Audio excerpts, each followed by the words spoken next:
अस्सलाम वालेकुम वरहमतुल्लाहि څه کله تاسو شپې ټایم ګاډی چلو کوشش کوو چې د ګاډي کیبن کې هیڅ قسم ته لایټ آن نه وي لکه د چات والا لایټونه وګورو LED وګورو او د ډیشبورډ والا لایټونه وګورو دا زیاتیږي هم او دا کمیږي هم کوشش کوو چې دا لایټینګ هم کم وي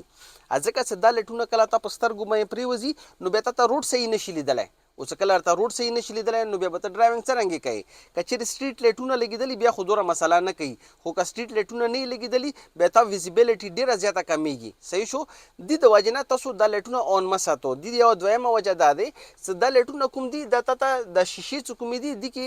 دی ولا ریفلیکشن کته شي د دی ولا عکس فوټو کته شي صحیح شو هغه د وجه نه تا روډ باندې کوم توجه دی دا ډیسټریکټ کې دی شي هغه نه یو حادثه کې دی شي اکثر بدلیدلی وي چې شپې ټایم کله ډرایوینګ کوي د پسنجر سیټ باندې د کوم پسنجر ناست وي کنه کچېرې دا موبایل کې لګي وي کنه د موبایل ریفلیکشن ته شیشو کې کته شي او د تا پریفرل ویژن کې ته کته شي پوه شو اکثر ته توجه مغان تا وړي نو شپې ټایم ډرایوینګ کوم دی دا خطرناک کې دی شي د وجې نه تاسو کوشش کوو چې زیات نه زیات احتیاط کوو داسې ویډیوز لپاره ډرایولوژي سبسکرایب کوو مننه آباد اوسو